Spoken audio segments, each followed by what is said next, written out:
everyone, this is Chris from Missimo with Missimo Motivation, and today I am with Cam Awesome once again. Cam, please say hello. Hello, folks. Last time I met with Cam, if you guys saw the other video, we talked about, in a very broad sense, what it means to be an athlete in America, how the culture of being in athletics can impact your mental health.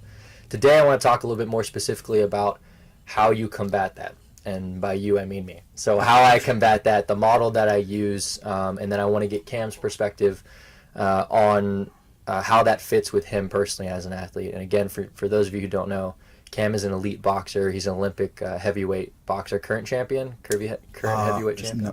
Still number one. Still number one champion right now in the U.S. So his perspective is golden on this. For those of you who don't know, again, I'm the owner of Missimo Motivation, and the purpose of Missimo Motivation is there's really three pillars to it, but the one we're going to talk about today is pillar 2, and that's connecting athletes with all the resources that they need mentally and physically, from PT to strength and conditioning to mental skills training, stuff that I do in that arena, and everything in between.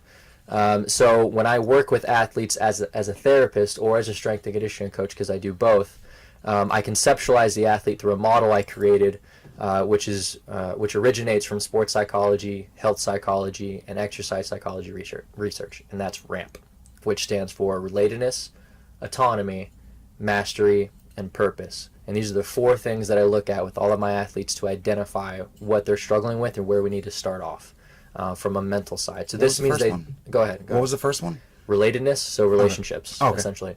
But in the literature, they use the word relatedness instead of relationships, but it's essentially the same thing. Oh, okay. So depending on the athlete that I have, most of them honestly won't have a true diagnosis, mental health diagnosis. So RAMP is what we'll use at that point. Now, if they do have a diagnosis, they are struggling with something that meets criteria in the DSM-5, then we'll address that first before using RAMP. RAMP is more of, we're trying to get you to become the most efficient athlete and to meet your mental potential as an athlete, more so than let's cure your bipolar. Okay, RAMP is not designed for that. We would handle those mental health issues first and then kind of drop them down into RAMP. Okay, so that's kind of the introduction of what I want to talk about. So let's start with the relationships. Go ahead and Cam, if you can, tell me about how you think relationships impact your ability to perform as a boxer. I'll separate myself from the question because, of course, everyone thinks that they're different and they handle things differently. But from what I see, when a boxer gets into a relationship, and I see it with a lot of the younger guys, once they start dating, they get to the age where they start dating, instead of working out 2 times a day, 6 times a week, it starts dropping down, because it's like you work out every morning, but then in the evening she gets off work early, so I got to hang out with her. And I see boxers, the more committed they are to the relationship, the more that takes a toll on their boxing, until they reach to an age where they're looking to settle down and find somebody stable, and then that relationship helps them. At first, when they're young and dumb, or at least immature, they value love over their love for the sport. Right. But as they get older and they find not a relationship but a partner in life, or a wife or whatever, then they're not distracted by multiple girls or all of this, so they have more of a routine in place, and their wife usually understands. So it depends on the person how they handle the situation. Right. I agree completely, and I like that you touched on understanding. So there are so many ways we can go with relationships, and there's so much literature about the importance of relationships. But let's go ahead and start off with the obvious, which is that your friend groups and the people that you spend time with, they indirectly impact the way you see yourself, your world, and others, right?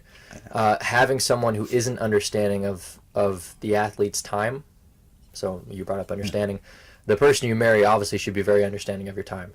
But typically the people you date along the way will not be understanding of that time. No. Okay, most people are not going to get the time that it takes that you have to invest into being an athlete, not just at the Olympic level. I mean, you're at a much higher level than the average athlete. I'm talking any type of collegiate level, D3, D2, D1, any of it. Even a high school varsity. A lot of the younger relationships, they just don't get it. Yeah. And I don't think it's a stretch to say that your friends are like elevators. So they either take you up or they bring you down. Yeah. So when I'm working with an athlete, this can be anything from an intimate relationship, a relationship with coaches. It could be a relationship with a friend group. It could be a relationship with parents. I have that a lot. I have a lot of, especially for my boys, they have a lot of issues with their dads. The dads push them to a certain level, and they have certain expectations for them, and it impacts their ability to play. Again, with the guys, let's say they're in a relationship and they find out that their girlfriend's cheating on them, or vice versa, that the boyfriend's cheating on them, and then they have a game on Saturday. We need to be able to address that very quickly. Hopefully prevent that entirely, but address that very quickly. Now, another thing about athletes is if you look at the culture as a whole, athletes have more less intimate relationships. So they have more relations. They have more relations. I like that. They have more relations.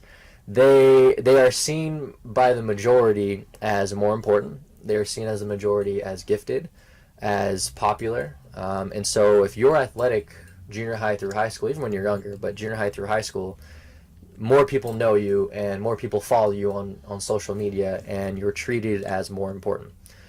Which in turn becomes more of a distraction. Which in turn becomes more of a distraction because then you're too focused on social media and appeasing the masses than you are your craft. But this has numerous consequences for the athlete. One is they don't build any real relationships, either because people are taking advantage of them and they're treating them differently because they want to get something out of them, or they want to be the one that was there for them from day one when they make it. Don't forget about me. And so those are phony relationships, or they're investing in relationships with other quote-unquote popular individuals. Now, if we look at popular individuals in junior high, high school, and college, the ones who are doing the most wrong. They tend to be the ones doing the most wrong. And so if you're in the popular group, you're going to spend time with the other popular people. Other popular people tend to do things that they probably shouldn't be doing for the long-term success of their careers and their goals. Okay, so there are so many ways we can go with relationships. I'll use one example, though. I had an athlete who, I think we talked about him last time. His main issue was it was relationships, and it was his relationship with his father, because without giving away too much information, his father wanted him to go to a certain prestigious academic school. They're a very poor family. They don't have a lot of money, and so this was his son's way out. And so he's pushing his son really hard to get an education that he could take with him for the rest of his life. But his son doesn't want to go to that particular school. He's always wanted to go to the first school that offered him because he likes that loyalty factor. But from day one, Dad's been pushing him to get an education, take care of yourself. It's out of the States, so he wants his son to get experience, get out of the States, because his dad was in the military, so he wants him to venture out. But these are all the things that the dad is imposing upon his son versus allowing his son to do what he wants to do.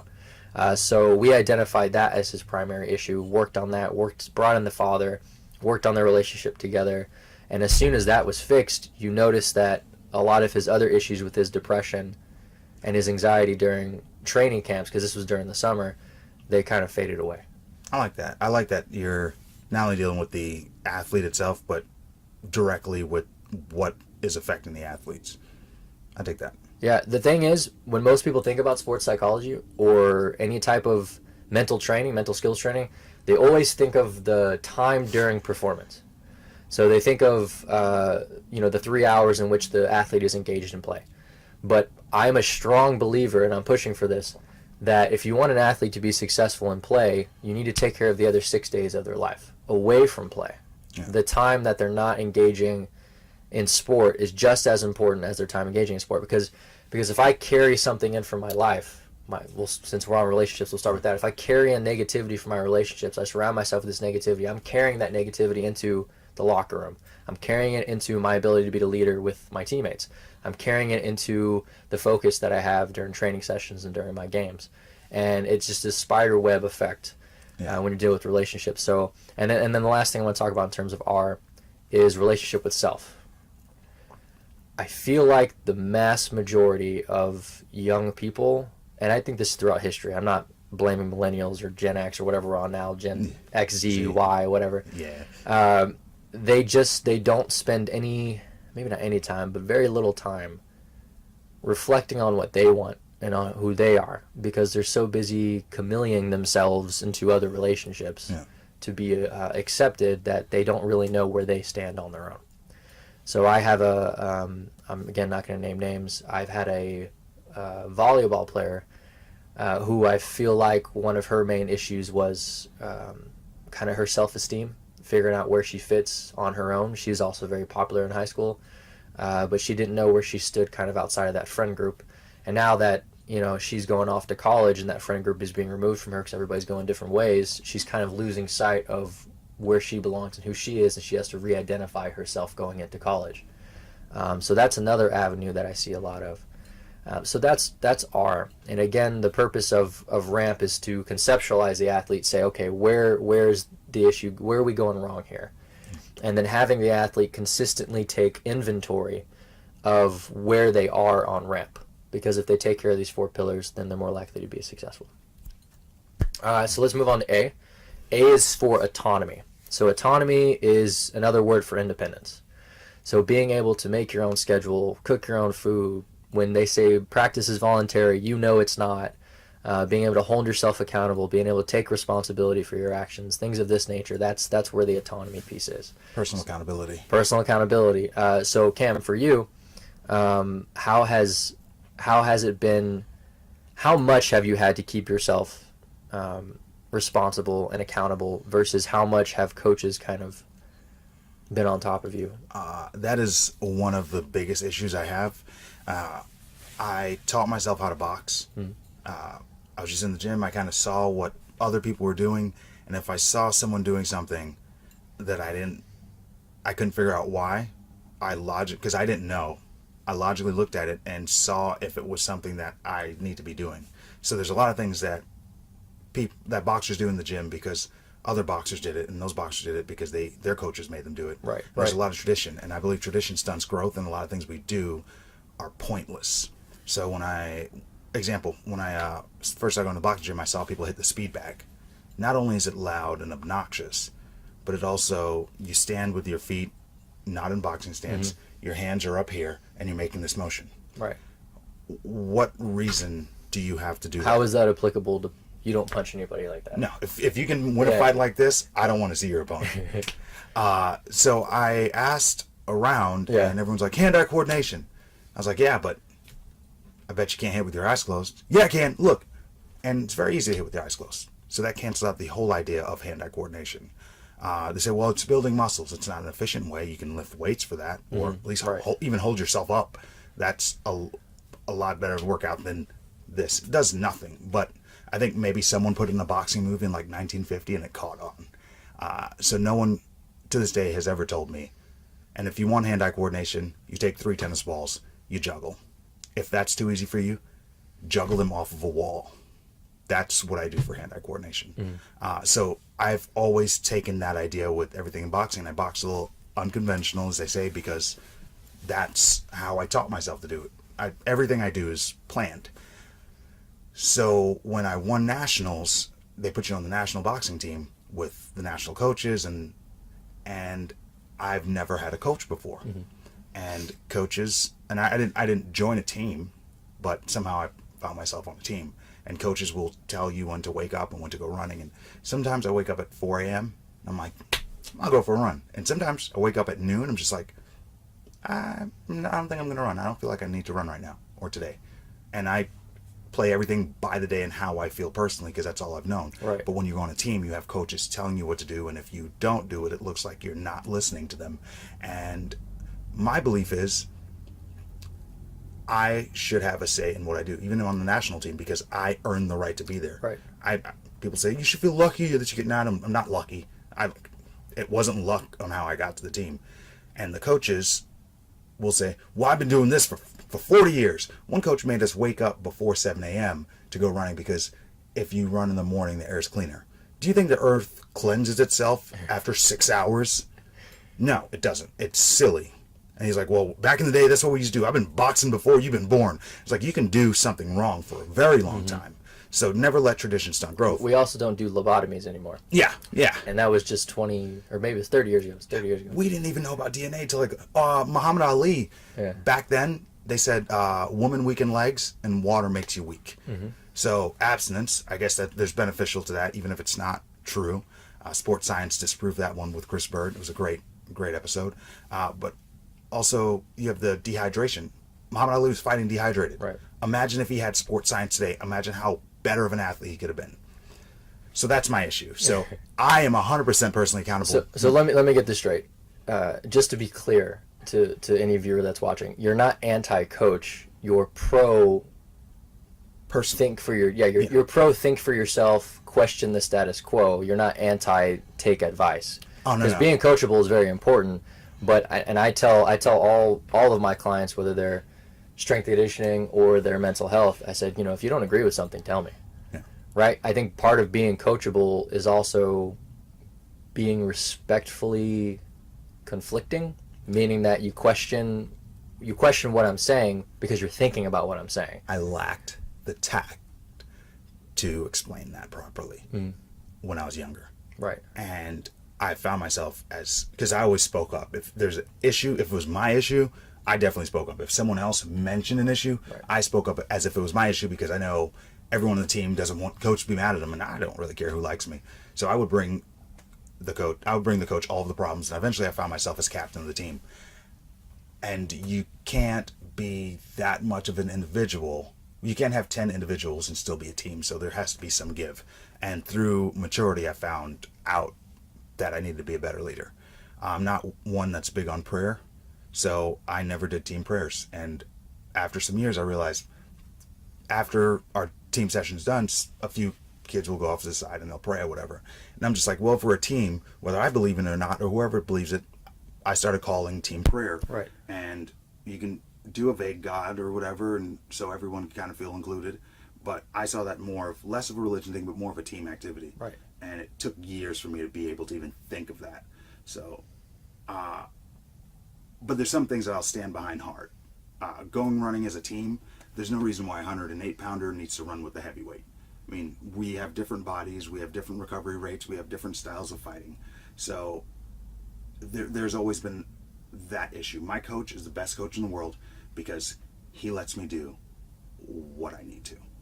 Every so often he'll call. Right, but he's also putting a framework in place. If you go, I like to think of a good coach and a good parent as bumper lanes on a bowling alley. Yes.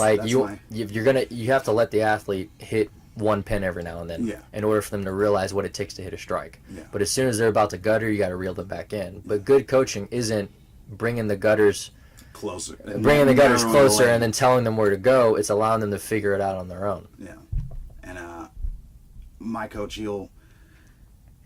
I'll go months without seeing him because I'm on the road traveling, and I drive to different gyms and I spar and I do everything myself. He always calls, checks in on me, sees everything okay. We get to nationals, and I think all of the hard work is the fight. Training is just basically showing your art. So he used to show up. Nationals is Monday through Saturday. You fight every day. You lose, you go home. So I started to tell him, listen, you don't need to be here the whole week. So I just find a random guy to work my corner Monday, Tuesday, Wednesday, Thursday, Friday. Saturday morning he flies in, works my corner. We take a picture. He asks me if I need anything. Then he calls me out on everything that he thinks I need to improve. Right. And then he leaves, and I go about my way. But you can't have that when you're on the national team. So I do suffer from that. But coachability is hard. It's hard for me to be told what to do because the biggest incident we had was the Army coaches was leading our training camp, and they kept telling me how the Army does it, and I'm respectful of the Army itself. I'm not very respectful of the boxing team because I respect the military, but this is different. They're just wearing that unit, we're just boxing each other. And I personally, at the time, in the last 5 years, I personally have won more national championships than the entire Army, Navy, Combined. and Marine team combined. Right. Don't tell me about tradition. We should do things my way. Or why don't you train someone to beat me? And they've yet to do that. But that's how I used to come off before, as that kind of pompous, rigid attitude. And I've learned that along with the autonomy and the independence, I needed to accept that. So I'm better with explaining things. It's a balancing act. So going back to R, so for A, it sounds like you had too much autonomy. right? You can have too many relationships or too few relationships. There's a healthy balance of good relationships. So the literature will point to 3. Having 3 significant, really healthy, in-depth relationships is what the literature will point to. If you have at least that, you're in really good shape. Having 30 acquaintances doesn't help you. Having 0 friends doesn't help you. There's a balance. So for you, autonomy, it sounds like you were on, everything falls on a spectrum to me. It sounds like you were on the far end of the spectrum of autonomy, maybe not being as coachable as you needed to be because you had your own way of doing things, but then you kind of pulled it back a little bit. And that's what we do too. It's my job to regulate how much or how little someone is doing in a certain area. So let's move on to M. M is mastery. So another word for mastery. Go ahead, please. Okay, yeah, absolutely. All right. Oh yeah, welcome back. Okay, so now we're on M. So M stands for mastery. Another word for mastery that I like to use is efficiency. Easiest example, although this is more complex than this, easiest example is you have 2 people in the gym.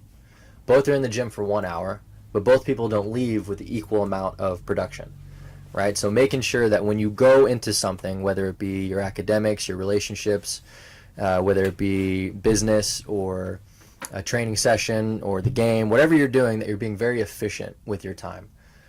So when I work with somebody, in this particular area, it's beneficial to have somebody who is also a coach or who also knows about fitness and training, so that they can also talk to you about the more tangible aspects of mastery and not just about the mental health side. So this is there's multiple avenues of mastery that you can go into with an athlete. So let's say I have a professional athlete. Okay, a lot of professional athletes are horrible with money management. So one of the things. I've seen the ESPN video. Oh my gosh, they're broke. They're broke after 5 years, but they're making millions of dollars.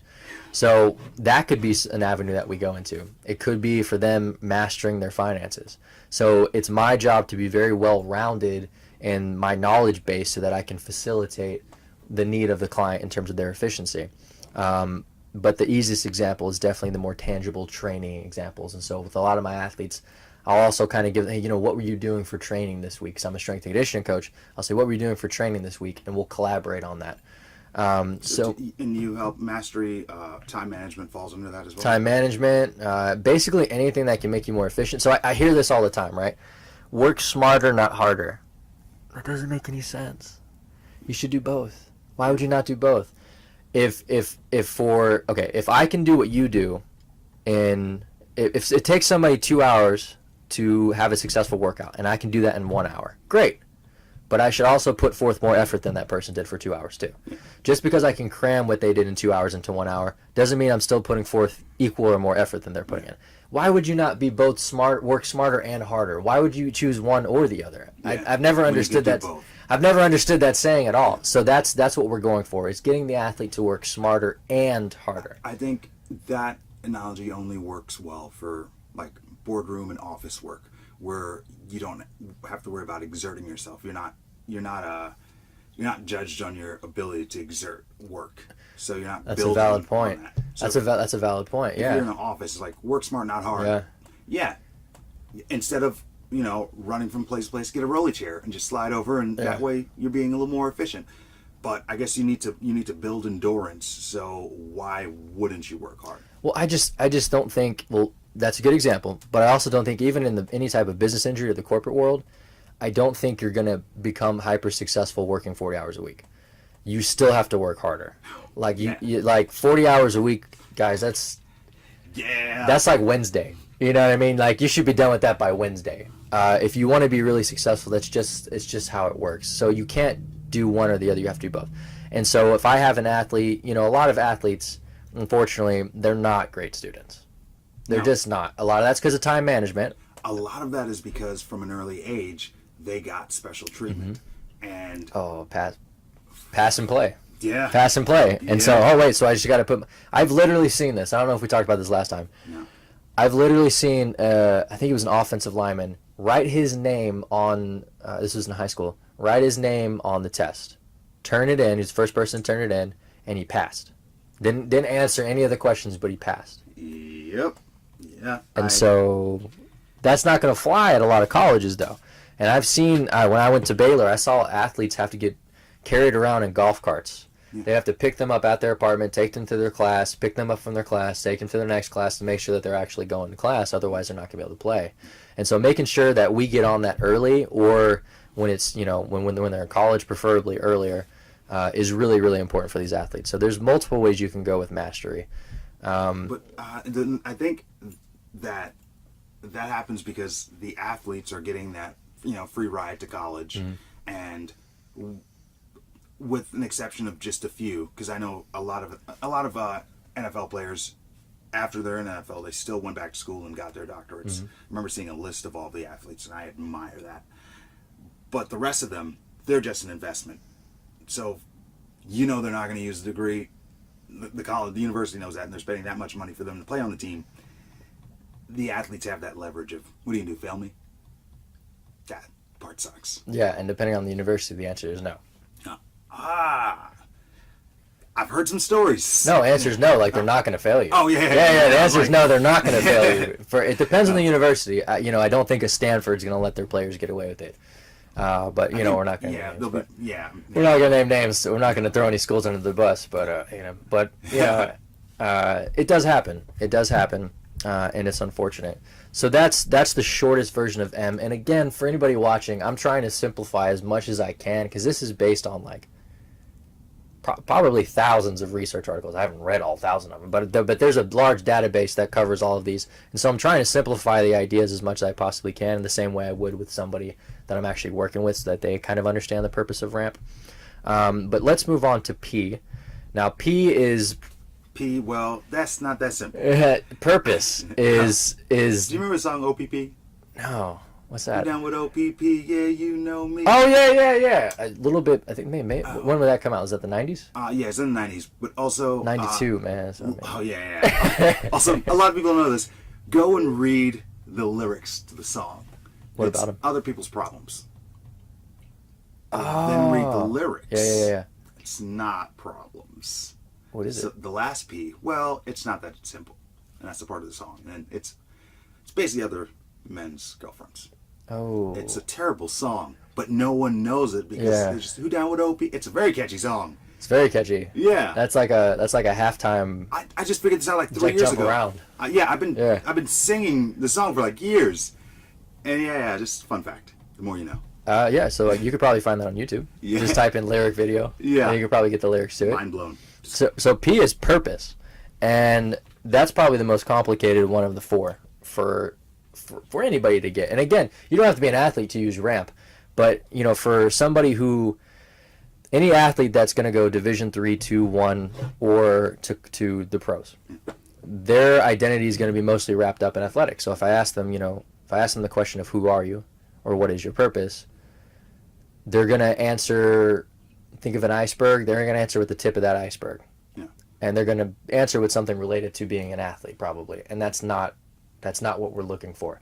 So there's basically what's on their social media profile. That's it. Yeah, my purpose is to catch footballs, and that's not good enough. So I use a process which starts with value, passion, purpose. So a lot of the literature is moving away from the idea of finding your passion. That was the old question. That's been not the old question, but that's been the question for like the last 2 decades. Find your passion. It's a cliche. Find your passion. The problem with passion is emotion based. So your passion today is going to be different than your passion 5 years from now, which is going to be different than your passion 10 years from now. I mean, right now, if you don't have a kid, you're not very passionate about kids. 10 years from now, in your different stage of life, you might be very passionate about children. If you go to the movie and you see an actor and he just has the best performance you've ever seen, now you're super passionate about that actor's work and you're going to watch all the rest of their movies. Passion fluctuates way too much. Yeah. So a lot of the literature is moving away from that. It's sad because it's emotion based. I was very passionate. Like, you've seen an athlete kill it. Will Ferrell, big fan of him after Talladega Nights. Anything he does after that, I watch it. He did a movie that wasn't a comedy, but I watched it anyway. Right. Like, this movie's amazing, and I kind of thought it was like, actually, the movie's crap. But it's Will Ferrell. I will watch anything Will Ferrell does because I do that with Adam Sandler. Oh, you all of his Netflix movies, I still watch them. Oh, I used to always dislike Adam Sandler because I'm like, he just plays like it's not. And then someone explains like he doesn't make movies for you. He makes movies for like children or he does now. He does now. So his movies not to tangent, but we're going to tangent. So his movies moved away from more of the raunchy comedy to more of the childlike comedy because he had two daughters, Yeah. Sonny and Sadie Sandler. And so they've actually been. I forget, you're a fan. You know the kids' I'm a names. fan. So the oldest, which I forget, so I'm not that big of a fan. Whichever one's the oldest has been in like every one of his movies for like the last 6 to 8 years, something like that. Small role or something. It's a really small role, like all in the Hotel Transylvania movies, etc. So he moved away from that because of his daughters. It had nothing to do with like he's not funny anymore, he doesn't want to do this anymore, but he didn't want to create content with his daughters around that was raunchy. After someone explained that to me, I went back and watched some of his movies without that. Without that seeing it from like a child's perspective, yeah. And I was like, okay, Billy Madison's great, yeah. No, Billy Madison is a classic. But I love the Grown Ups wasn't bad, you know. I want to get chocolatey wasted. I mean, that's, come on. Okay, The Grown Ups is one of the only movies that, because every movie's like, things start, and then things are really good, then it gets bad, then it gets good again. Right. That movie was just good. Like, there's no sadness, like the coach passed, whatever, spoiler alert, but there's no sad part of the movie. It was just a happy movie. And I just like happy things. So anyway, not to we digress. Passion, we're trying to get away from that. Purpose is significantly more sustainable. And so for those of you who don't know what self-determination theory is, I highly recommend researching it. That's what I also categorize all my athletes in, is I figure out where they fall on this spectrum of self-determination theory, which is essentially a spectrum of where your motivation lies. If you're on the further end of the spectrum, then you have more sustainable motivation. If you're on the left end of the spectrum, you're just lazier and you have less significant motivation. So for example, the weakest, technically it's the second weakest, but it's the weakest one you can categorize, is money. Stuff like money, women, cars, materials, things of that nature. And the problem with that is once you get 100,000, you want 120,000. Once you get 120,000, you want 150,000. Once you get a Ferrari, you want 2 Ferraris. Like it's never ending. Yeah. Once you get one woman, you want the more attractive woman. Then you want the other more attractive woman. Then you went from blonde to a brunette, and you can never fulfill that hole. Mm-hmm. And that's the hole that a lot of celebrities talk about, is they just can't fill it. Yeah, hedonistic happiness. And then I look at value. So value, like I said, value fuels passion, which fuels purpose. So there's where you find value and what value you bring. And that's where we start, is when we're trying to figure out what your purpose is. I can't just ask you, who are you? And I can't just say, what is your purpose? And then we reflect on that. Reflection is good. Diving into that is good. But there's an easier way to get there. It's starting with value. So everybody brings a set of strengths. Like strengths and weaknesses, everybody has them. What strengths and weaknesses you bring and then what experiences you have create your value. So for me, being hospitalized like 11 times, being in therapy for 10 years, and being on medication for 13 years, that provides me a lot of value that I can bring to being a therapist, because I've been on the other side and I have more than just textbook knowledge, right? So I have perspective, right? And everybody has this. Everybody has some type of value that they bring, both from their experiences and from their natural God-given strengths. And then there's the other type of value, which is where you find it. So what you do and where you feel fulfilled. I don't care about fixing cars. I don't care about interior design. I only really feel good when someone looks up to me and they're like, thank you for helping me. Or when someone comes to me and they're like, I want your perspective because I trust you and you know your stuff. That fulfills me. Fixing your AC doesn't do anything for me. It just doesn't. So helping an athlete figure out where that piece is, and then we move on to passion, because passion is going to be like the engine. The stronger the passion, the more you're going to take those values and you're going to apply them into action, because you need something to get you out of bed and then get you excited. So we have this base, and then we need wheels and an engine for it so that it can move towards your purpose, which is your destination. And then you're always driving. The thing about your purpose is you never reach it. You're always driving to that purpose, and it changes from time to time, but it falls under an umbrella. So you can it'll change under the umbrella, but it's still under that umbrella. And so that's what I do with a lot of my athletes, figuring out why you playing sports besides the fact that this is all you've done for 18 years. There has to be more than that if you're going to get up at 5 a.m. and then go to school and then come back at 3 p.m. and then do homework and then do this for 4 years and then think you're going to make millions of dollars from it. Yeah, there has to be more of a reason. But if you get, and I found personally, I got so lost in the wake up, do this is what I need to do, need to go to the Olympics, this is the goal, that I eventually found myself that I never realized what my purpose was. Right. And now that I've taken a step back and I'm making a decision whether I'm going to go for the 2020 Olympics or not, I Trying to figure out why? I've been figuring out what my purpose is, or Yeah. what I enjoy, and not just the weakest ones where just the vanity or the money or attention or anything like that. And I found that because in my mind I'm like, all right, I've made a successful speaking business, dedicated 2 years of my life, like more than 40 hours a week, and Minimum. Yeah. and I have to step that aside for a year and a half. I have to let my business drown for a year and a half as I pursue this goal. But I know when I'm done with that goal, if I go to the Olympics, I come back, my business is worth tenfold. Now, I feel like then I'll just be doing it for the money, and then I definitely won't be successful because it won't. The passion isn't there that would drive the vehicle. But also, I don't want to be, 50 years old, drunk in a Denny's, talking about that one time I used to be a champion. So I want to be able to give myself the last shot. So I'm still battling right now with finding my purpose and finding what I enjoy and finding what I like, because I just did boxing for so long. And if you had invested in that a little bit earlier and continuously worked on it, so it's a lot easier to keep something afloat than it is to build it from scratch, right? Yeah. If you've invested in that earlier, do you think you'd be at an easier place with that decision making process now?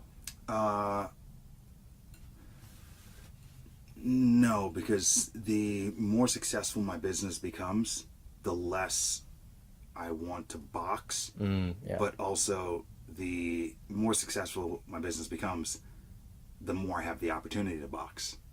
So either way, it would have been, I think I would have been in the same position.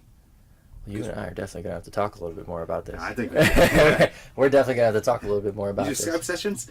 I do Skype sessions. I do. Well, it's not Skype. We don't use Skype because Skype isn't HIPAA compliant. But we do online sessions. Oh. We use Doxy.me. It's HIPAA compliant. So yeah, that's the shortest version I can give you guys for RAMP: relationships, autonomy, mastery, and purpose. It seems universal towards anything, not just sports. It very much is universal towards everything, but it's founded again from the research with athletes. And so that's really what it's geared towards, but it definitely doesn't have to be just that. Do you have any literature you could suggest for someone who's interested in, I guess, applying RAMP to their life? No, not for applying RAMP, unless, I'm going to write a book on it eventually. But it's my model, and so there's nothing really on it. Like, I created the model. Oh. Yeah, so it's based on different individual. Yeah, it's based on different individual facets of the literature that I have combined into a model that I feel like are the four most important. Because there's more than just these four things in the literature. But I found that these were the four that I valued most, and I thought were the most potent for helping an athlete. So I created it. It's my baby. It's my trademark. Yes, thank you very much. So you can read my book eventually when it comes out, in 10 years from now or so. And do you have information? Do you write blogs? Yes. So check out my website first and foremost, which is www.missimomotivation.com, which is MISSIMO motivation.com. And then follow me on Twitter and Instagram at @CMissimo. So that's the letter C and then MISSIMO. And all that'll probably be in the link. And all that'll be in the links and all that good stuff. And I'll have the videos, and then obviously on YouTube. You guys can watch the content that I'm trying to start creating now. But books in the future. Books in the future for sure. Ebooks. All sorts of books. Audiobooks. Oh, that'd be great. An audiobook would be great. I like audiobooks with... Actually, I don't like audiobooks because I haven't found one with a fun animated voice. Yeah. It's They're all kind very of like monotone. It's like NPR, and I need to be entertained for me to learn or stay active, like mentally. Sure. So when I'm driving, if I'm talking like this, I'm just like, next, let's go to the Joe Rogan podcast. Joe Rogan. Yeah. Oh my gosh. I do. I'm not the biggest fan of books because it's not the way I learn. I've taught myself.